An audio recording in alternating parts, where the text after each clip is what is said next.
Okey, hari ni saya nak kongsi sikit pengalaman saya berada di psych ward ataupun ward psychiatry sempena bulan September, iaitu bulan Suicide Awareness Month ataupun Suicide Prevention Month. Sebelum tu, disclaimer, saya akan menceritakan pengalaman saya dan juga di hospital di mana saya berada. Ia tiada kena-mengena dengan hospital ataupun agensi lain kerana setiap ward psychiatry ataupun psychiatric ward ni, setiap hospital dan juga tempat mempunyai dia punya peraturan dia sendiri. So, mari saya ceritakan pengalaman saya. Saya ni penghidap beberapa mental illness ataupun penyakit mental seperti bipolar disorder, borderline personality disorder dan juga anxiety. Bila dah ada banyak penyakit macam tu kan, memang susah untuk nak kawal diri daripada melakukan sesuatu yang tak sihat. Contohnya macam kalau saya lah kan, kalau saya nak cope lah dengan sesuatu perkara yang berlaku tu, saya akan terus cederakan diri saya. Itu cara yang tak sihat lah. Tujuan psych ward ni dibina ialah untuk memantau ataupun untuk macam bagi dia tempat relax, untuk tenangkan dia di kawasan yang akan sentiasa dipantau. Macam dalam bilik ni, bilik saya ni seperti mana anda boleh melihat, dia punya dinding semua dinding yang tak keras lah, dinding lembut, supaya kalau macam ada pesakit mental, dia tak hentakkan kepala dia kat dinding ke kan.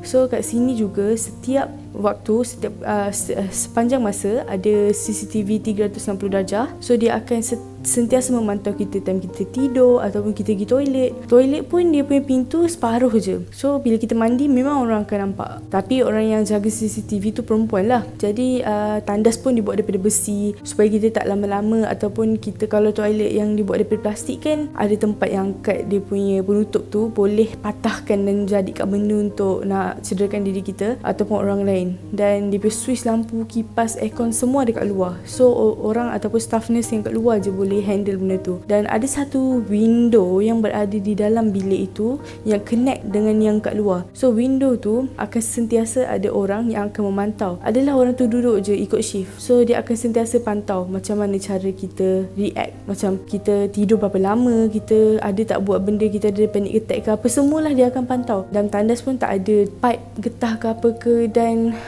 dia punya tingkap pun ada macam besi. So kita tak boleh nak lompat keluar. Lepas tu bila nak makan pula, dia akan pastikan yang kita ni, pesakit mental ni, tak diberikan sudu plastik ke, sudu besi ke, garpu ke, tak akan berikan utensils langsung. So kita kena makan pakai tangan, sebab boleh jadi kita pesakit mental ni dia ambil macam garfu. Macam saya pun pernah buat macam tu.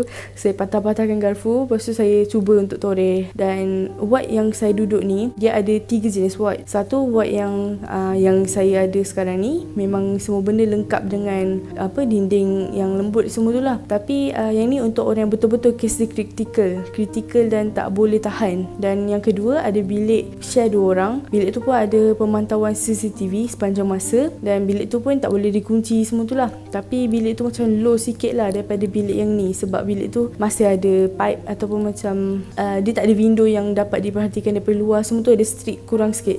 Yang bilik ketiga pula, bilik seorang tu memang untuk orang, dia tak ada CCTV ke apa, tapi ada pemantauan. Cuma yang tu untuk orang yang tak teruk sangat lah untuk duduk kat situ. Saya dah keluar masuk psych ward ni dah hampir 3 bulan lebih. Bila saya datang kat sini, saya akan rasa tenang lah. So bila kita tenang, kita punya mental health pun akan improve sikit. Dan juga kadang-kadang kat rumah kan, memang kadang-kadang nak tidur lambat ke apa kan, ubat pun makan, kadang-kadang makan, kadang tak. Tapi sini memang staff nurse akan pastikan lah yang kita akan diberikan makanan, diberikan ubat dengan masa dia. Dan ada certain ward psychiatry yang tak membenarkan pesakit ini membawa phone, sebab kadang-kadang ada sesuatu kat dalam phone kita yang boleh trigger kita untuk melakukan perkara yang tak elok. Tapi ada juga certain yang boleh membenarkan pesakit ini membawa phone. So saya ni, saya punya doktor membenarkan saya membawa phone sebab saya ni masih belajar lagi. So banyaklah benda yang saya kena guna untuk online class ataupun untuk buat assignment. So itulah, berada di sini